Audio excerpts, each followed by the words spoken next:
to the session for Rules of Origin in this Knowledge Academy 2020. This year, we could not physically face with you through this academy, unfortunately. But thanks to the online platform, we are able to deliver the session by pre-recorded basis. And the session is followed by online Q&A session. Therefore, if you have any questions during my presentation, I'm more than happy to have your question and answer it afterwards at the real-time Q&A session. As you see in the schedule, the presentation of Rules of Origin is composed by two sessions. The first one will be an introductory session to Rules of Origin, covering its general aspects, for instance, the definition, the difference between non-preferential rules of origin and preferential rules of origin, and the purposes, its economic implications, and introduction to various WCO guidelines and tools in this origin field, as well as some findings from the latest update of comparative study. Then, at its second session, we will see the key concepts of rules of origin, the conditions for preferential treatment, the definition of originating products, territorial requirements, and proof of origin. In other words, we will see and understand the exact set of rules. Then, let us get started with this first session of Rules of Origin.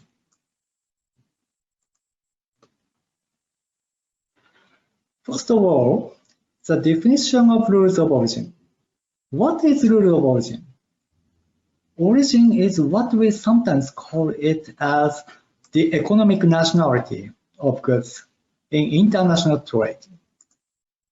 It only makes sense to talk about rules of origin when we are talking about cross-border trade.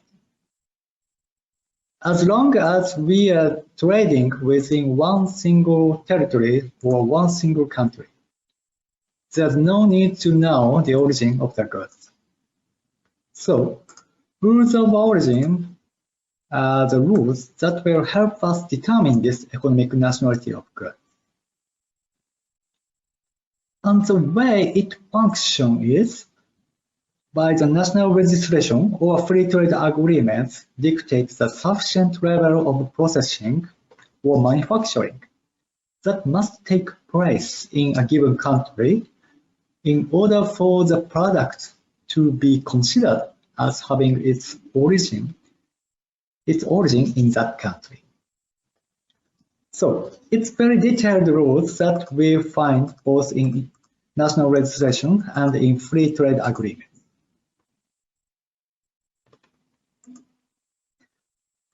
There are two different kinds of rules of origin, so-called non-preferential and preferential rules of origin. We will take a look at both, but this session will mainly focus on preferential rules of origin. Those are the ones leading to the payment of customs duties, so there are mainly similarities between them.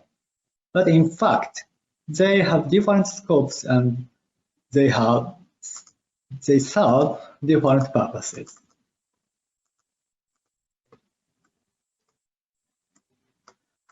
As I've already mentioned, the rules of origin are very much linked to international trade. So we will first of all take a little look at an overview of multilateral system compared to regional systems that are bilateral agreements, for instance. The multilateral trade system is what we know from WTO, World Trade Organization. So in WTO, we have some overall rules governing trade between countries. One is that it is only allowed to protect national industry via tariffs. That means we cannot come up with very strict rules of origin in order to protect our national industry. You may say that it happens everywhere, and I do agree to the opinion, but anyway, it is against the WTO rules. And another principle is that tariffs, the duties we pay in each importing country, has to be reduced over time. So all of WTO members are bound by this tariff reduction clause. And so over time, eventually, we will reach a point where all tariffs are 0% in all countries. And of course, then we do not need to use origin anymore. But you know that we are far from there, so we still have it. We still have the rules of origin. We also have the very important clause or principles in the WTO is most favored nation clause, MFN clause. This is a clause that we need to give the exact same conditions to all WTO members in international trade. So, if one item is imported into my country from country A by 10% of customs tariff, this will always have to be applied to the same items from countries B, C, and D as well. This is the MFN rule. Everybody has to be treated in the same way. On contrary to these fundamental WTO rules, there are preferential trade arrangements.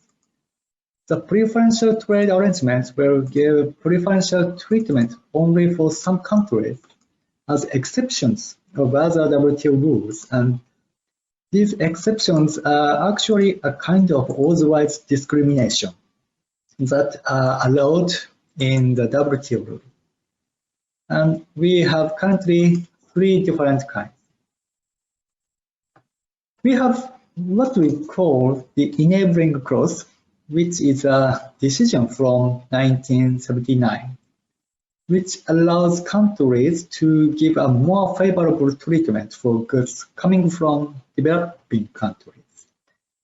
And this is where we find the GSP scheme, the scheme for least developed countries, etc. It is a unilateral decision. It's only goods coming from these countries that will benefit from a preferential treatment, and not the other way around. So, developing countries still can collect the full amount of duties upon importation in their country. Then we have what we call waivers, and we don't have any for the moment, so we'll skip that.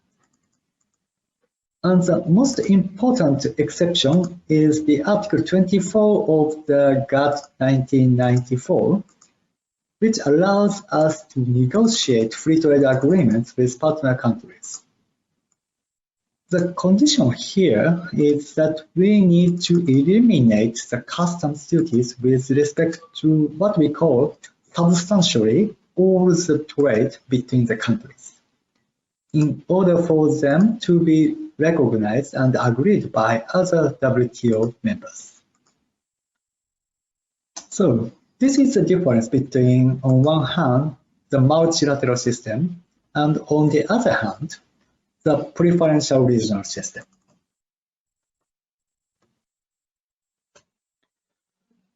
If we are looking first at the non-preferential rules of origin that are linked to the multilateral system in the WTO, the scope for these non-preferential rules of origin are to determine the origin, the economic nationality of a product. When we are talking about commercial policy measures, these measures can be anti-dumping measures, or it can be tariff quotas, it can be for statistical purposes, for government procurement, as well as for application of made-in labeling in some countries. These are all rules that we find in national registration. Behind this was the Agreement of Rules of Origin, which was created as one of the WTO packages. In this agreement, members have decided to harmonize the non-preferential rule of origin among all WTO members. And in the same agreement, it was decided to leave aside preferential rule of origin to leave a free choice in the negotiations for all members. So, no harmonization for preferential rules of origin, but only for non-preferential rules. And members gave themselves in this agreement 3 years from 1995 to harmonize the non-preferential rules of origin. And they did a lot of technical work to harmonize these rules. But at a point in time, they reached some big difficulties in this harmonization work program. Some difficulties that were not technical anymore, but more political and commercial ones, and they couldn't reach any aggregate rules. So, at the moment, we do not have harmonized rules of origin for non-preferential purpose. And that means that countries, members of WTO, can use the non-preferential rules of origin that they want to have, because there are no common set of rules in WTO. And the only thing members need to do is to conform to some kind of principles behind the drafting of these rules. And then they need to notify the international rules to the WTO so that other members will be aware of them as well.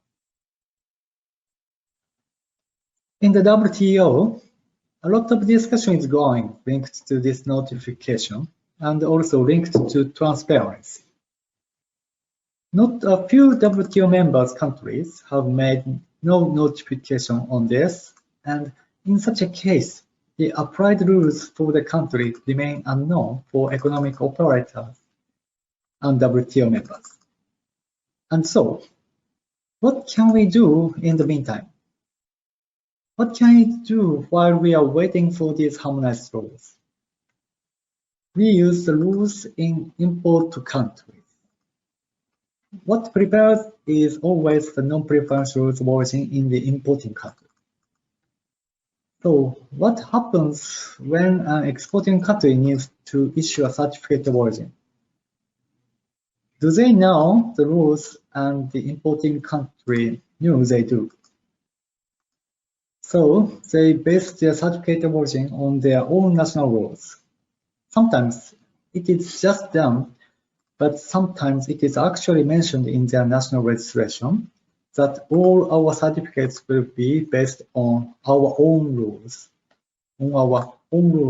of issuing countries. But we cannot know rules of origin in more than 160 countries. So for the moment, we can only indicate that in our own country, the good would be originating according to our rules. Send the certificate to importing country, but it does not necessarily mean that we meet the requirements in the importing country. Unfortunately, this is a state of play now. This is the only way forward for the moment, as the rules have not been harmonized, and we might be stuck with this situation.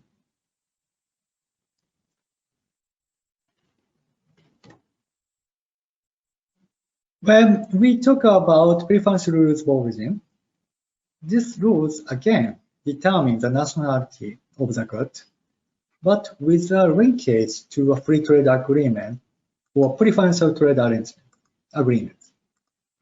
So these are the rules that have been negotiated by all the countries that are involved in the free trade agreement.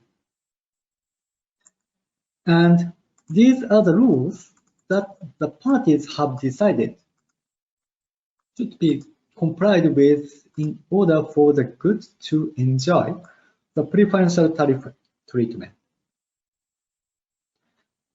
The free trade agreement basically gives lower amount of duties of zero duties to the goods from partner country.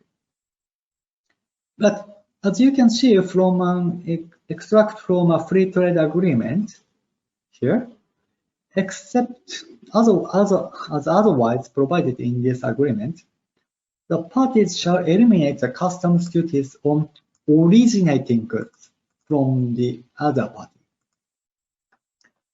So the free trade agreement is used to pay less duties and to make sure that they give this preferential treatment only to originating goods from the other party. We need these rules of origin to tell us if the good is originating or not. And each free trade agreement has its own set of rules of origin. There are, of course, some systems or some kind of standards that are basically used, but there will be differences in percentage in specific rules, etc.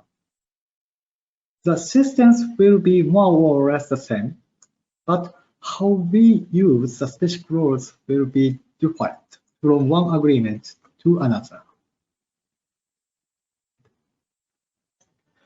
So, the rules of origin in free trade agreement define the specific conditions that a product needs to comply with in order to be known as originating. And therefore, in order to benefit from a preferential treatment. And with the rules of origin, we try to prevent diffraction of trade and transshipment, because we want to limit the preferential treatment to goods from our partner countries, not goods coming from other countries.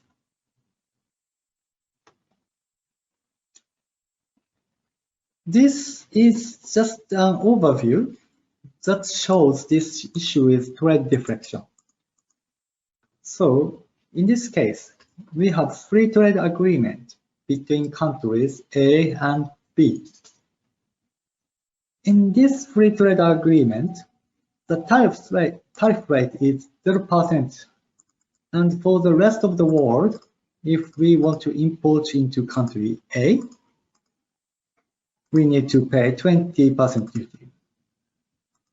So, of course, this would lead other countries to export into country B. And then into A would let us pay 10% of duties instead of 20%. We do not want that. And that is why we have included rules of origin in our free trade agreement between country A and B. So, we know exactly what are the goods that are originating in B, country B, that can then benefit from preferential treatment in country A. We do not want all the other goods to just use country B as an entry point into country A. The country A and B has agreed and adapt lesser duties to the originating goods from the other country, but not for the other countries, and here there is a need to prevent a kind of free ride to this preferential treatment.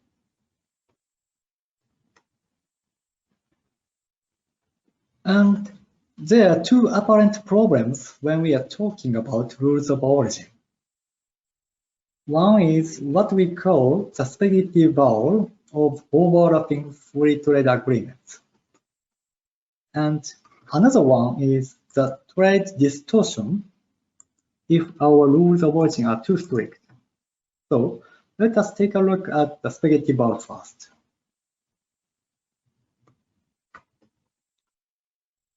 This gives you an overview of the numbers of free trade agreements that have entered into force worldwide, which have been notified to WTO. Some of them cover only goods, some covers both goods and services, etc. But it apparently shows that we have a lot of free trade agreements in force worldwide. We actually have more than 460 free trade agreements in force worldwide, and the number is still growing. And as we saw, all these free trade agreements have different rules of origin. So here comes the result, the spaghetti bowl.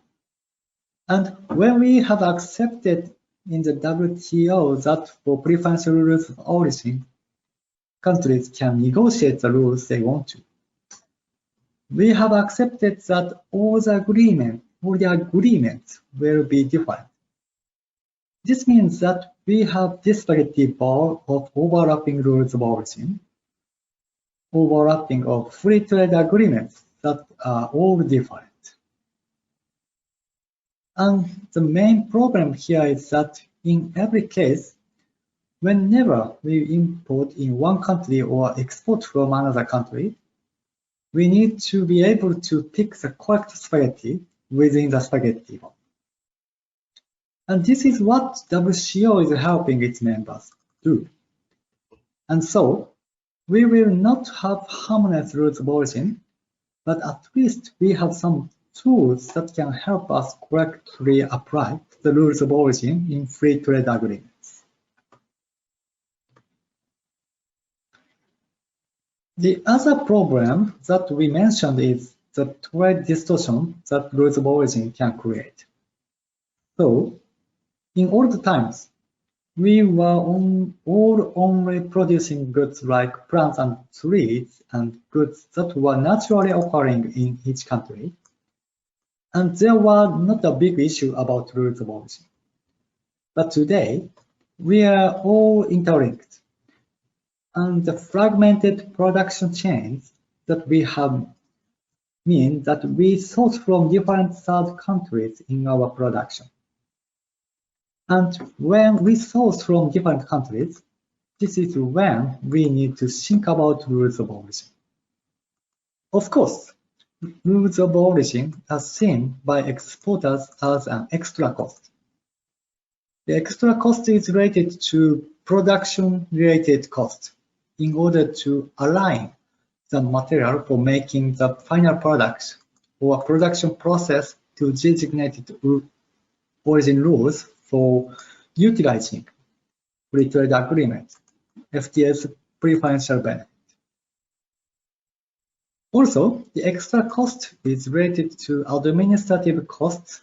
You need to have a certificate of origin in many cases. And you also need to keep the proof that your goods are actually originating. For this, you might need to have a specific accounting system. So these costs have to be balanced against the benefit from fulfilling the rules of origin, which is tariff preference. So we need to look at the balance. On one hand, how much it costs. On the other hand, what is the amount we can save? What is the preferential treatment that we get out of this free trade agreement? And very often, strict rules of origin lead to a very low utilization rate of trade preferences. If it becomes too complicated, companies will stop using free trade agreements because of the costs. It will become cheaper and easier for them to just pay the MFN rate that we discussed before. So the purpose of rules of origin, which is to prevent trade deflection, has to be balanced against this fact as well, so that we make sure that free trade agreements that are negotiated are actually also used.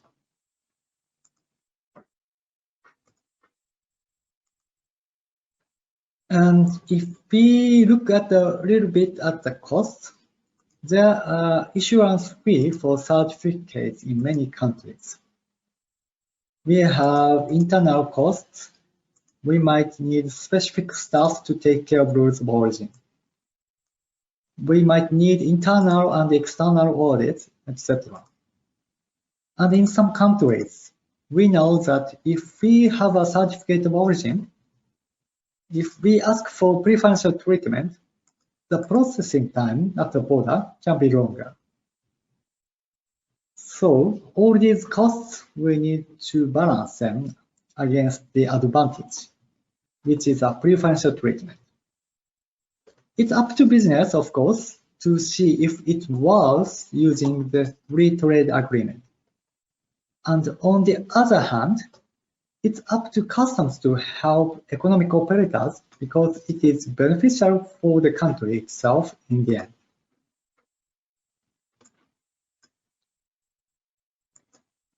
In addition to the problems of rules of origin and some cost implications that we have seen so far, currently a lot of issues discussed globally in terms of rules of origin and free trade agreements. Not necessarily issue, but a lot of topics are discussed globally. First one is the African Continental Free Trade Agreement. This agreement was signed by more than 50 countries of the African continent and will be the world's largest free trade area by the number of countries once it's running, which will accelerate intra-African trade and consequently lead to regional integration.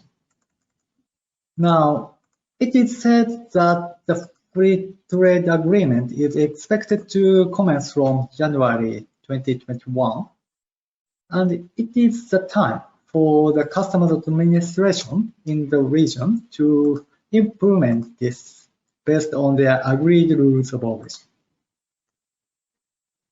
Also, some big free trade agreements, so-called mega FTA, is launching in recent years. EU-Japan EPA entered into force on February 2019. CPTPP in Pacific area on December 2018. USMCA also entered into force on this July. And RCEP is also on the final corner of the negotiation. These free trade agreements have huge impact on the regional economic integration, and of course, their impact on traders and customs to understand and apply the rules of origin correctly and properly in order to utilize the benefit. There's also a discussion to review revised Kyoto Convention in WCO, which is the blueprint for modern and efficient customs procedures in the 21st century. And rules of origin is one of the elements included there. We will look at this in the following slide. Regarding preferential market access for least developed countries, at the 2015 WTO Ministerial Conference held in Nairobi, WTO members adopted a ministerial decision on preferential rules of origin for LDC. This is to ensure that the rules are simple and transparent and contribute to facilitating market access for LDCs. And the discussion is going at the Committee of Rules of Origin of WTO. As we see, many issues are discussed globally in terms of rules of origin and free trade agreements now. Therefore, we, WCO, need to support its members' customs administrations in order to handle the situation and apply these rules of origin properly. When we talk about the revised Kyoto Convention, there was an original Kyoto Convention, the International Convention of the Simplification and Harmonization of Customs Procedures, agreed and entered into force in 1970s. Since then, the growth of international trade and transport, developments in IT, changes of international business environment brought the necessity to review and update the convention to meet the demand. Then, revised Kyoto Convention was adopted in 1999 as the blueprint for modern and efficient customs procedure in the 21st century, entered into force in 2006. As you see the structure in this slide, the revised Kyoto Convention comprises a body which covers the procedures for adoption of the convention and its management. Then, a general annex is a binding part of this convention, and specific annex, which is optional part. One of the specific annex K, stipulates the rules of origin. But actually, the specific annex K was not the part of the revision of the Kyoto Convention during the work of 1990s. This was because the harmonization work program in the WTO agreement on rules of origin had just started, as we saw before. So, WCO members decided to update the specific annex K after the finalization of this work for harmonization. Therefore, specific annex K has remained unchanged since the 1970s. And for the 50 years from original Kyoto Convention, the specific annex K has become more or less outdated, and there's a need to modernize it to much more modern customs and trade practice. Also, such a modernization of specific annex K is expected to lead more acceptance of the specific annex from members, because the acceptance of specific annex is left as a choice to the contracting parties, and not many countries have accepted this annex. So, currently, there are two international standards: specific annex K of revised Kyoto Convention in WCO. It is the first and only international agreement dealing with origin procedures.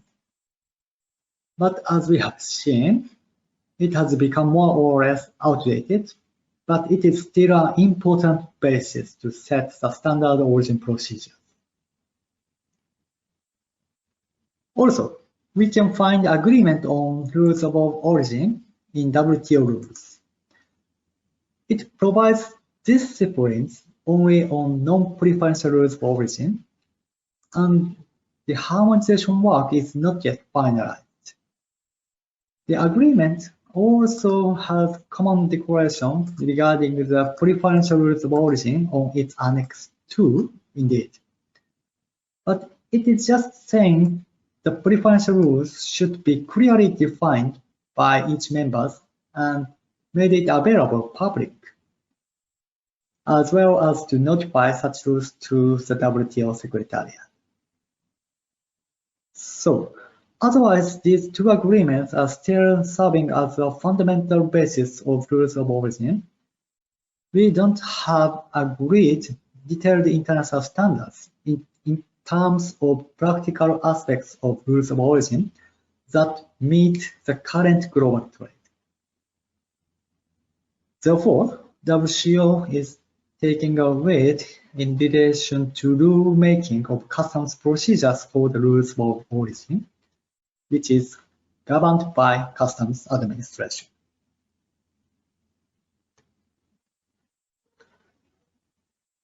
So if we overlook the current situation again, there is no harmonization of rules of origin foreseen for both non-preferential and preferential origin. Among such situations, naturally, there's a need for enforceable some kind of binding provision in relation to origin procedures, especially certification and verification. It will serve as streamlined, enforceable rules for customs and for traders. It will give transparency and predictability to the origin procedures applied. So, WCO members and Secretariat have developed various guidelines on origin procedures for the moment. And these principles set in the guidelines could be included in specific Annex K of Revised Kyoto Convention in future.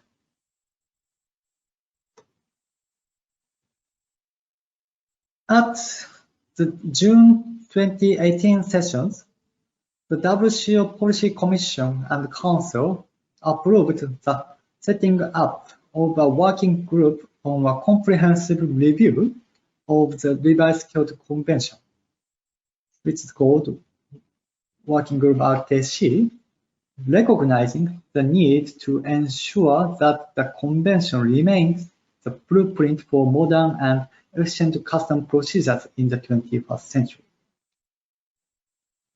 Among the review work, specific Annex K is one of the main targets for its comprehensive modernization because of the necessity we've seen in the previous slide.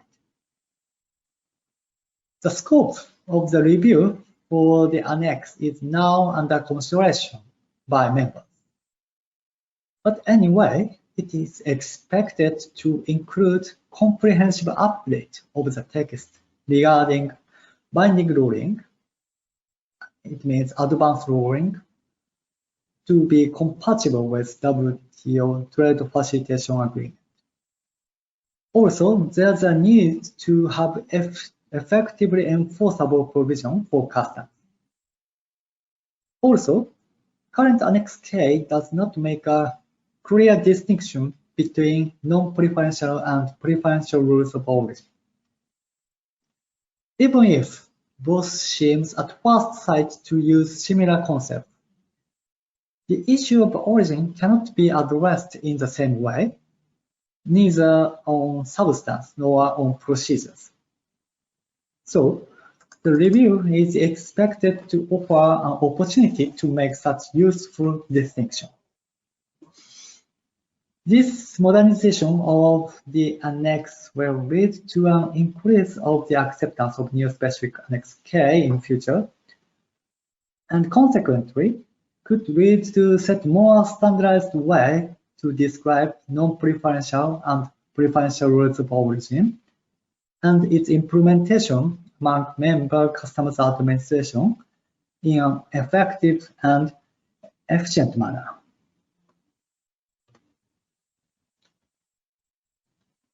We also have various origin tools and guidelines developed by members and the Secretariat. And the most of these are developed under the revenue package. The revenue package was initiated as a response to members' concerns over declining revenue returns in the context of the global financial crisis of 2008 and falling duty rates in general. For this, the WCO Council passed the following resolution in June 2009. The WCO Secretariat and members should enhance even further the delivery of effective capacity building, especially as a response to declining revenue collection and obstacles to trade facilitation caused by the global economic downturn. Since then, we have seen the 4 phases of Revenue Package Action Plan, and the set of new tools and materials were launched on each phase.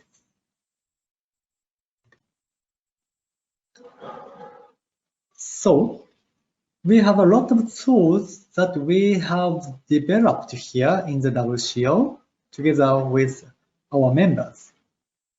Tools that are linked to the rules of origin.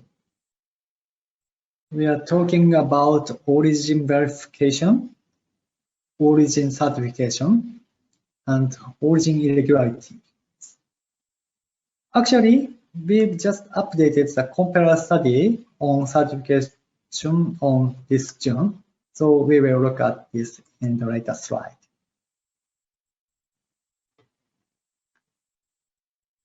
We also have tools linked to advanced ruling and origin infrastructure, relation between harmonized system and rules of origin, and preferential rules of origin for LDCs, most of which are freely available online.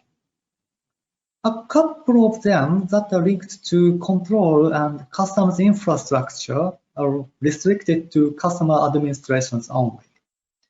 But for origin, most of our tools are freely available, and it is welcome to consult them on WCO website. So from here, let's look at some of the tools and guidelines we've developed. First one is preferential market access for LDCs. The 2015 WTO Ministerial Conference held in Nairobi, WTO members adopted a ministerial decision on preferential rules of origin for least developed countries to ensure that the rules are simple and transparent and contribute to facilitating market access.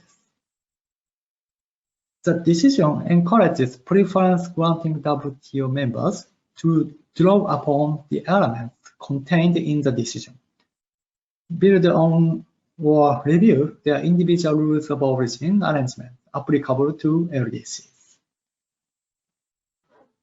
Just to make sure, the biggest difference between free trade agreements and non-reciprocal trade arrangement, for example, LDC schemes, is that preferential rules of origin for LDCs are autonomously determined by each country granting trade preference. On contrast, preferential rules of origin under free trade agreement are the result of the negotiation among contracting parties, and the same rules are applied to all the parties. The objective of this guide is to assist members in relation to preferential market access for LDCs. The guide aims to help LDCs achieve better utilization of the market access. To meet this objective, this guide provides practical information on how to qualify for preferences and detailed explanation of the elements in the decision. It includes guidance material comprising professional inputs from a customer's perspective. In the guide, we also refer to many WCO tools as the key materials to successfully implement and apply the preferential rules of origin. The guide is predominantly meant for the use of customer administration, which also plays the role of competent issuing authority in exporting LDCs. It is also useful for exporters or producers of products manufactured in LDCs who wish to utilize the LDC trade preferences. Following the introduction of this practical guide, Section 2 looks at the basic and important principles for utilization of preferential scheme. Section 3 deals with the elements of an ministerial decision on preferential rules of origin. for dishes and explains preferential example using the requirements, etc.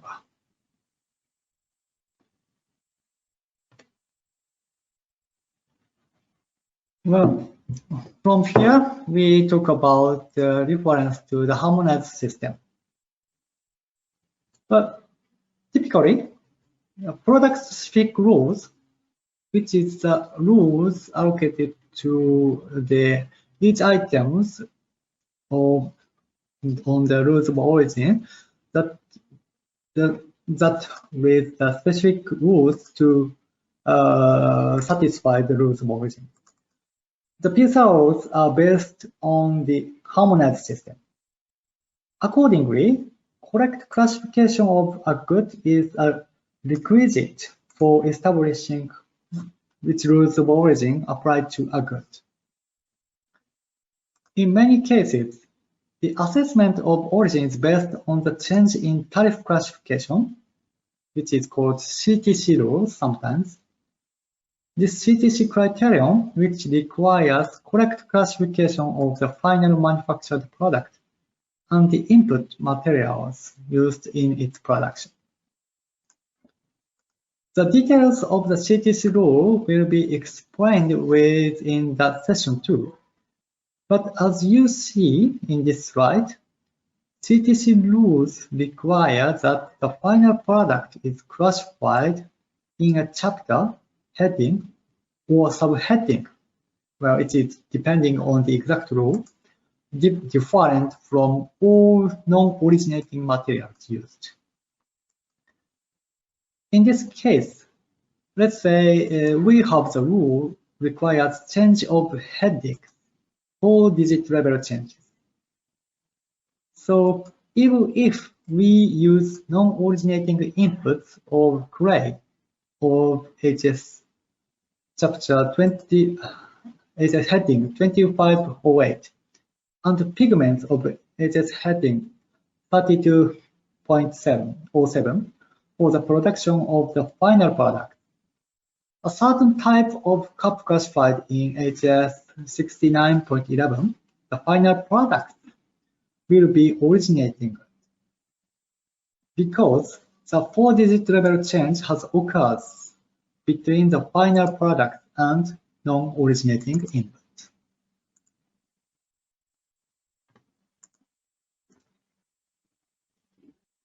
Well, this is a kind of study WCO has conducted regarding the CTC rule. This study revealed that in the 20 largest free trade agreements at the time, selected according to trade volume, the average proportion of CTC-based rules is more than 70% based on the number of HS subheadings.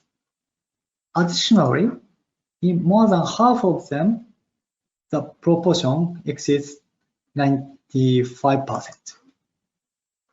This means, in nearly all cases, the HS classification is one of the key decisive factors of the origin of the product.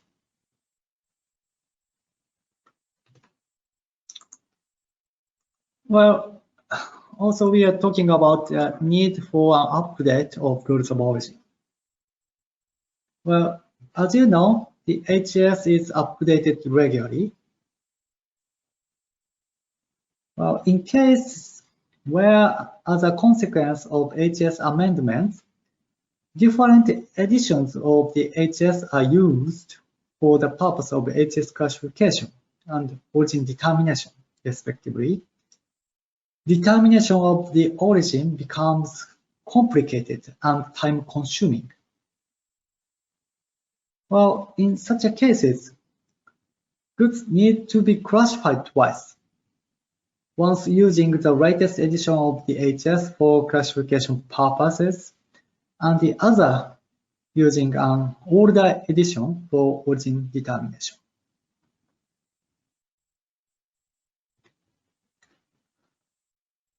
In order to dealing with this problem, we WCO members developed this guideline.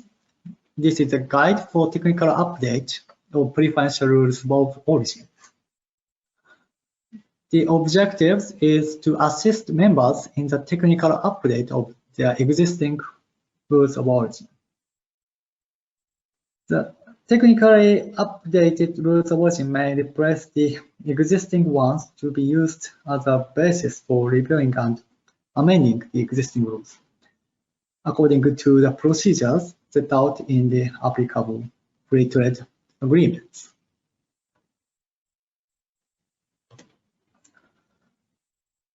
Well, the guide may also be used as a training materials to explain the mechanism for updating the rules of origin relating to amendments to the harmonized system. Since the technical update requires detailed information on the related HS amendments and knowledge of the HS, it is highly recommended that this exercise be carried out at the same time as preparations for implementation of the new edition of the HS, preferably with assistance from HS colleagues. This guide is not binding and does not intend to challenge any existing trade policy, preferential agreement, or legislation of any member.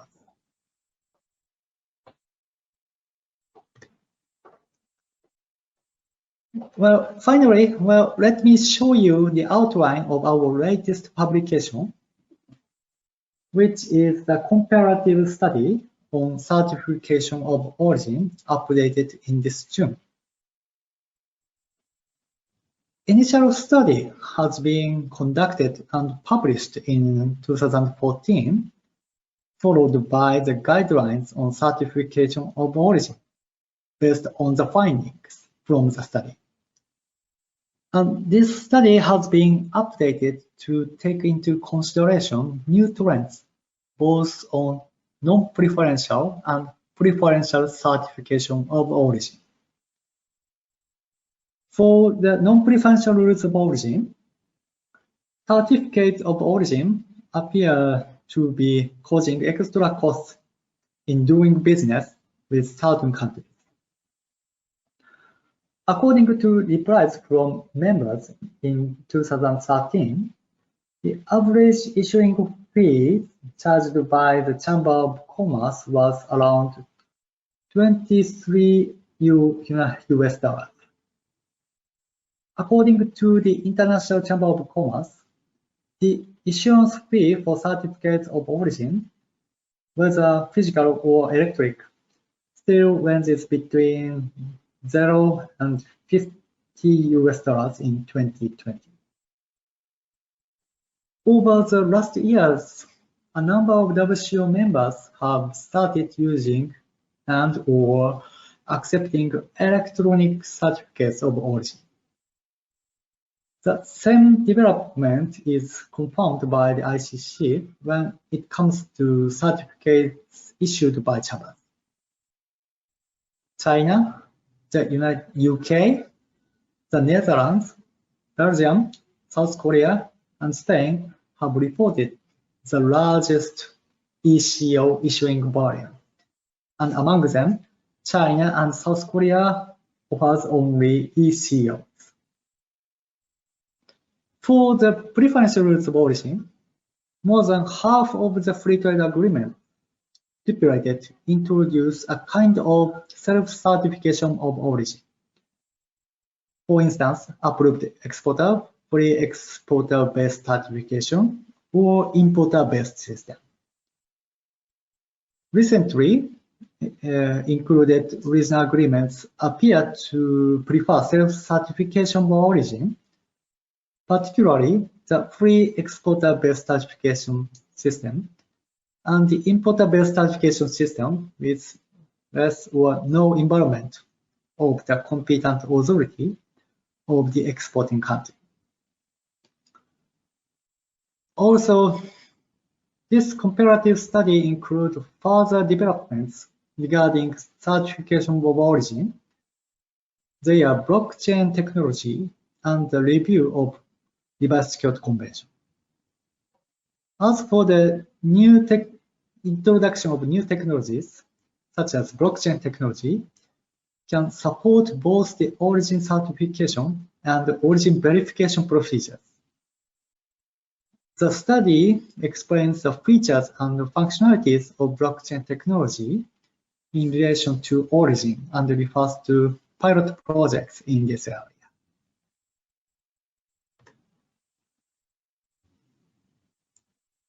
Well, regarding the rules of origin, WCO offer online tools to learning.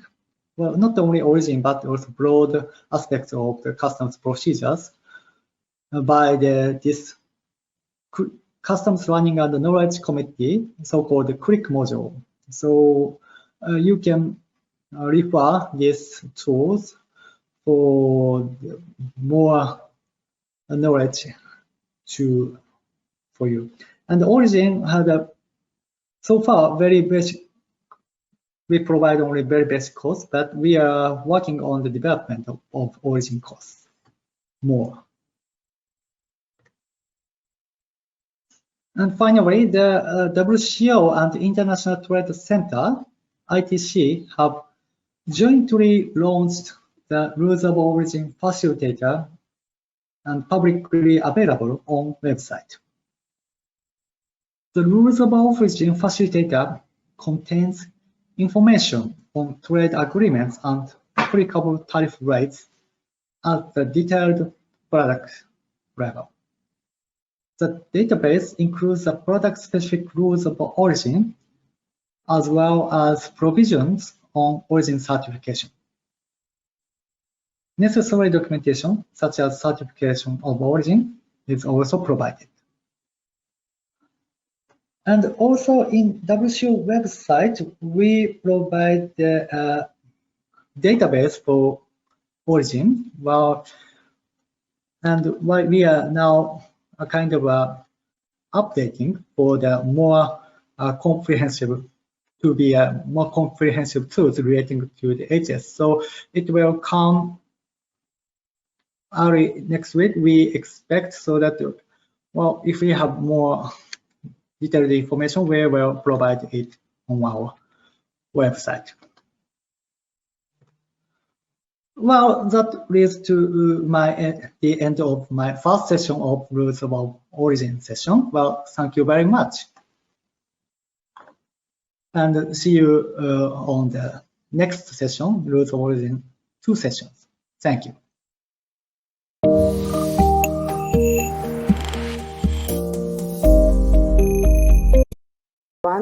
Les règles d'origine.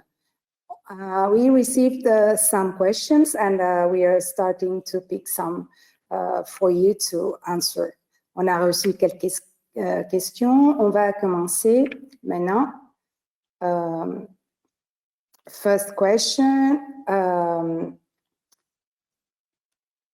The HS code and the if possible, can you further explain what it means when there is an X at the beginning of an HS code and the rules of origin annex, please, in reference to slide 12 and slide 14 of your presentation. Thank you. Merci, à propos, malheureusement l'interprète sera bon, il y a l'écho. À propos du code SH, que cela signifie X au début du code SH? Vous en avez parlé au 12 et 14 de votre exposé.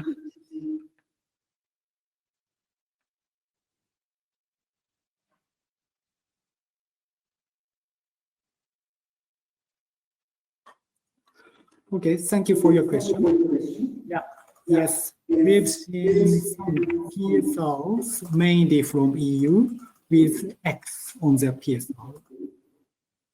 And as for instance, according to the EU-Vietnam EPA, well, it stipulates as, well, X is signifies that the rules apply only to the part of that HS chapter or heading or subheading. So that means, well, if there's an X on the chapter or heading, well, only a part will be, the rule will be only applied to a part of the HS.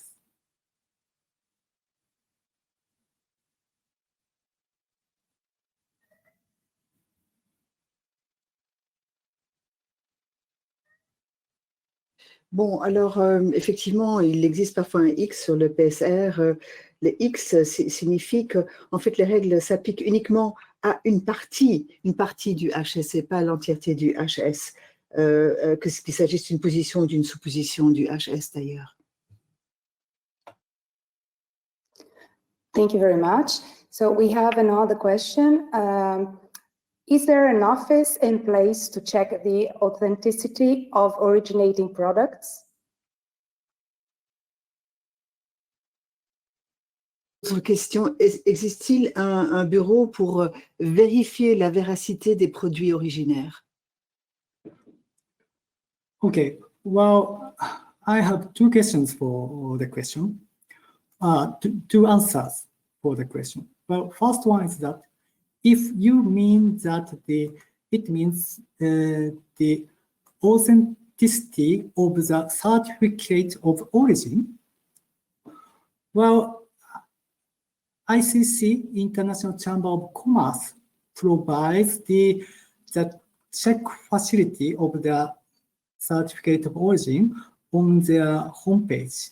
So nearly over 20 countries, you can check the authenticity of the CO. So maybe you can refer the homepage.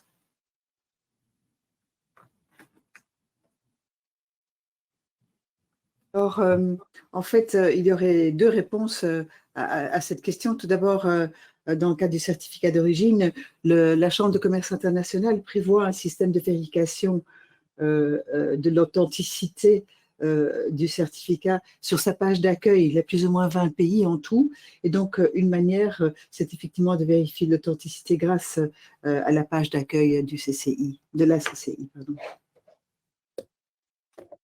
Then the second answer is, well, if you are talking about to check the originating status of the goods, to confirm the originating status of the goods, well, in that case, you can apply the advanced ruling to the importing customs of the importing country, whether your goods is originating goods or not.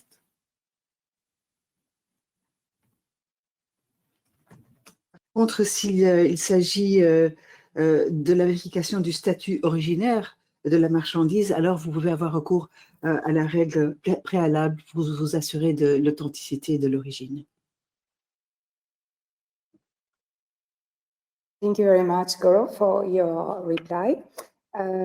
Next question, when a fish is obtained in the sea of country A by a ship with flag of country B, is the fish originating from country A or B? Autre question, si un poisson a été pêché dans les eaux du pays A, mais par un navire qui porte le drapeau du pays B, est-ce qu'on considère que ce poisson est originaire du pays A ou du pays B? Okay, well, it is surely up to the rules applied to the goods. But, well, generally speaking, well, I think the fish will not satisfy the necessary rules of origin. Disons que il faut voir quelles sont les règles qui s'appliquent, mais je crois que dans ce cas-ci, le poisson ne satisferait pas aux règles d'origine qui sont prévues.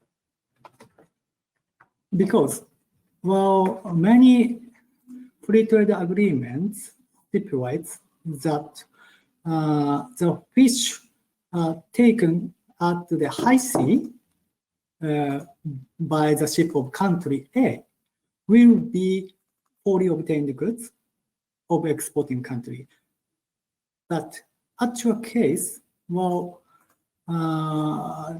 fish taken from the sea of country B will basically not satisfy the necessary rules.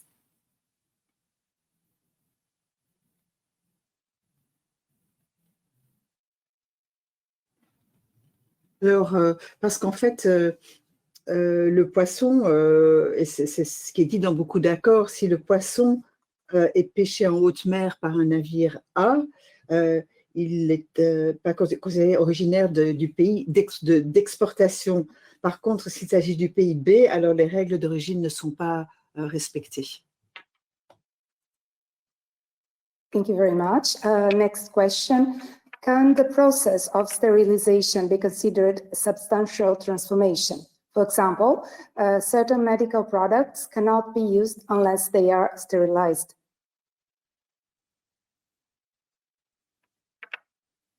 Alors, autre question, dans des cas de stérilisation d'appareils médicaux, s'agit-il en fait d'une transformation substantielle dans la mesure où certains de ces appareils médicaux ne peuvent être utilisés que s'ils ont été tout d'abord stérilisés? Thank you for your question. Well, again, it is up to the rules of origin applied whether sterilization will satisfy the originating rules of origin or not. Une fois de plus, ça dépend des règles d'origine pour la stérilisation pour déterminer si cet outil, cet appareil est originaire ou non. But if the product-specific rules of your EP free trade agreement stipulate that the sterilization as a specific process applied to the applied to your product, well, surely it can be originating. And also, by the sterilization, the necessary value is added by the process. Again, by the application of the value added rule, it can also be an originating product. It's up to the rule.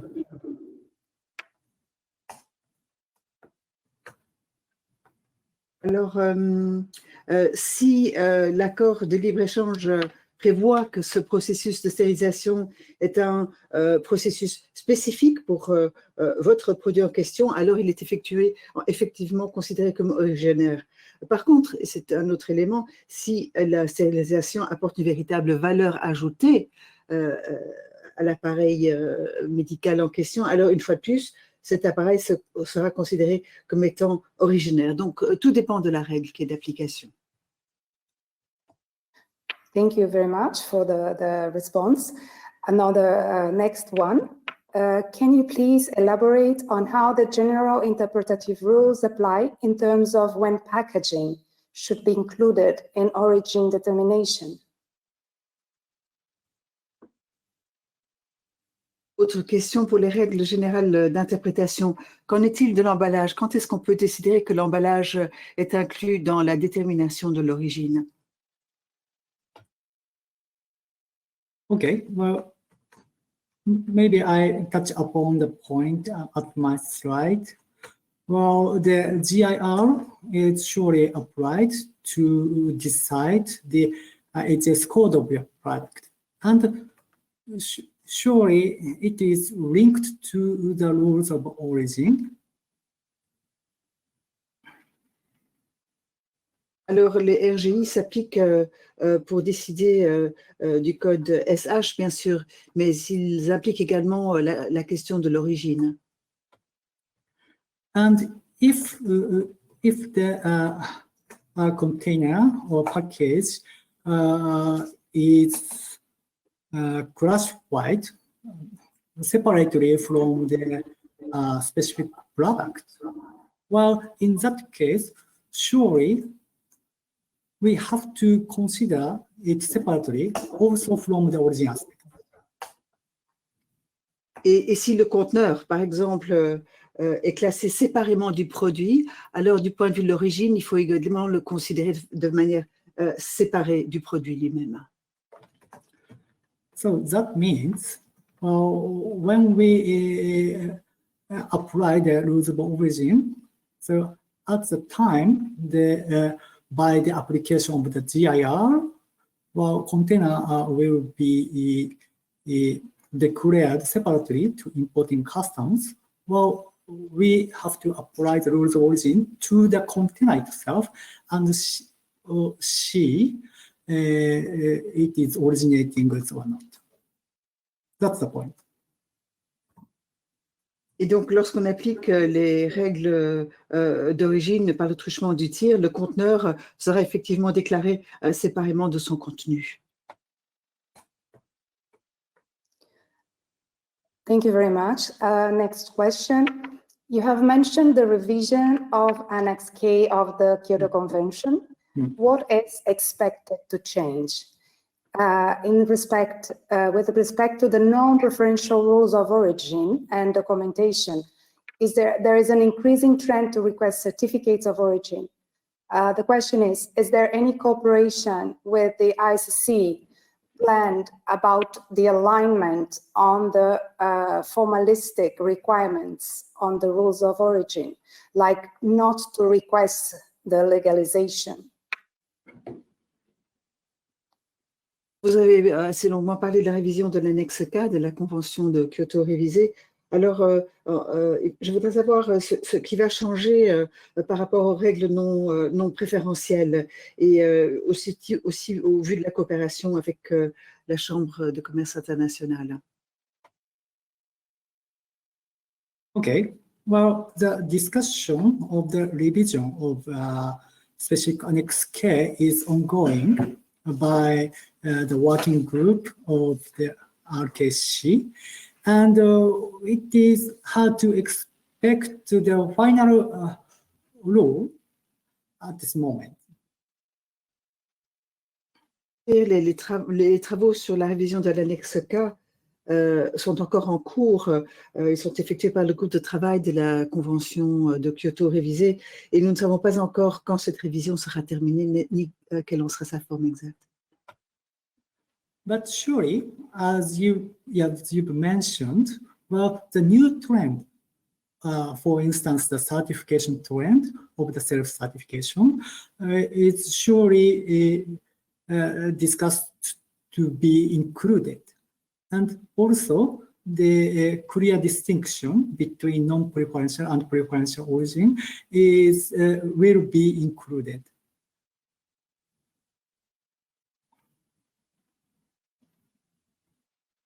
Mais ce qui est sûr, c'est que ces nouvelles tendances de certification, même d'auto-certification, seront pleinement prises en compte dans cette annexe K révisée, ainsi que la distinction entre l'origine préférentielle et l'origine non préférentielle. Tout cela sera inclus dans la révision de l'annexe K.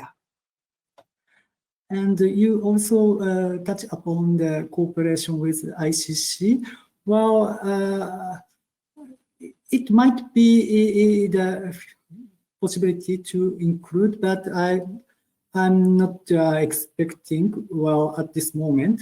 Well, it's up to the member how the new rule will be.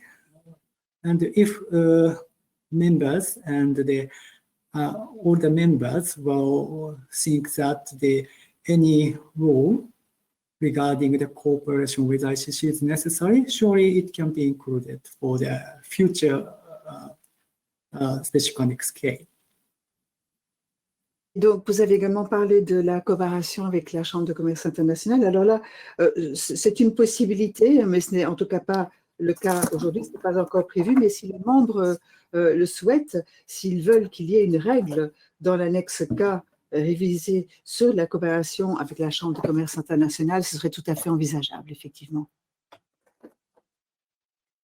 Thank you very much for the very comprehensive response, Goro. The next question is, the person is asking whether the no drawback clause was discussed, if the person asks you to elaborate on that. Alors, la question est de savoir si la clause de no drawback, de non-retrait, a fait l'objet de discussions. Voilà la question qui est posée par notre participant. Well, thank you for your question. Well, you know, origin has lots of aspects, so that in my presentation, I didn't touch upon the no drawback rule. Comme vous le savez, l'origine revêt énormément d'aspects. Nous l'avons vu tout au long de mon exposé et c'est une des raisons pour lesquelles je n'ai moi-même pas évoqué cette clause de non-drawback. Regarding the no drawback rule, well, it is a rule that when the non-originating inputs from some third country, usually for the non-originating inputs, it is imported to the manufacturing country, exporting country, and the necessary amounts of taxes paid. And on that case, well, at the time of export of the final product, well, exporting country may refund the duty. Well, that's a case of the drawback. But this case forbidden to refund of the duty. Well,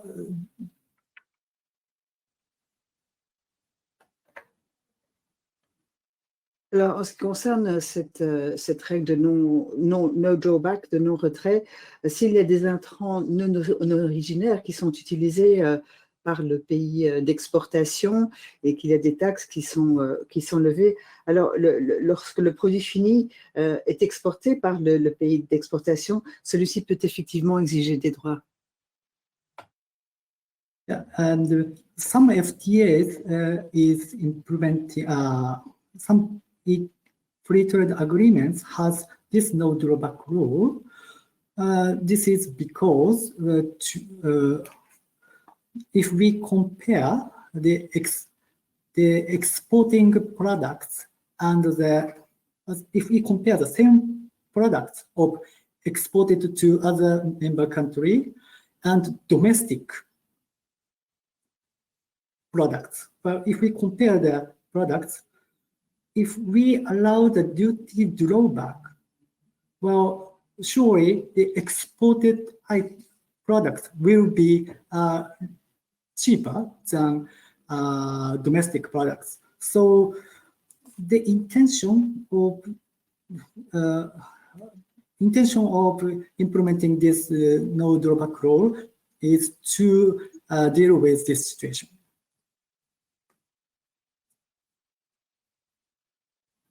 Certains, pardon.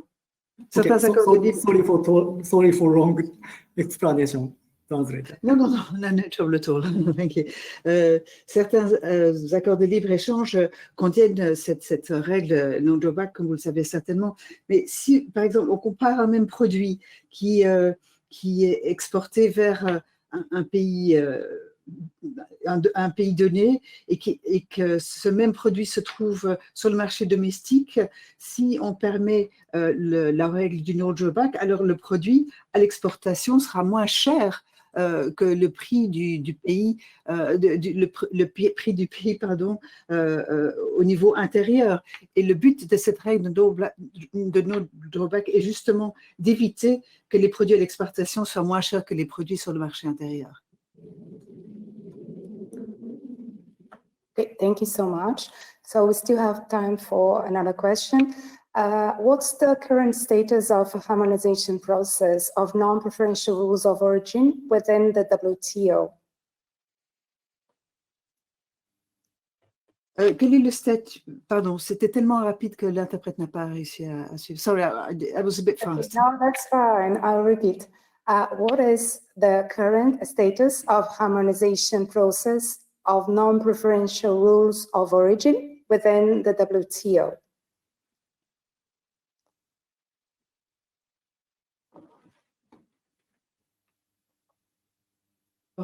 La question est, quel est le statut actuel du processus d'harmonisation pour les règles non préférentielles au sein de l'OMC? Well, I'm the representative from the WCO, so that if I'm not sure how much I can go to the WTO issues, but anyway, well, the discussion regarding the harmonization process of non-preferential rules of origin is seems to be stuck. So the no final determination of for that purpose is achieved yet. Forcément, je représente non pas l'OMC, mais l'OMD, mais je sais que les discussions sont en cours sur le processus d'harmonisation, mais d'après mes informations, ce processus n'est pas encore terminé. But anyway, this harmonization work is quite important for the implementation, both for traders and customs, so that surely we and traders expect it will be finalized in near future, but I'm not sure when it will be.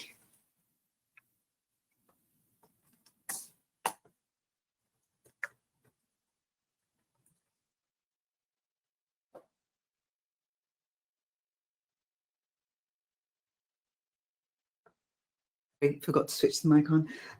Donc, ce que je disais, ceci est bien sûr très important pour la mise en œuvre du système, tant pour les opérateurs que pour la douane. Et donc, tant ceci que cela espère que ce travail et ce processus d'harmonisation sera terminé assez rapidement, mais je ne puis pas vous indiquer de date pour l'heure. Okay, thank you so much, Goro, for the presentation, for addressing the questions raised by the participants. Merci beaucoup, Goro, pour la présentation, pour répondre aux questions soumises par les participants. And that's all for track 1 of the second day of this Virtual Knowledge Academy. C'est tout pour la piste 1 d'aujourd'hui. I see you tomorrow for other sessions. À demain pour d'autres sessions.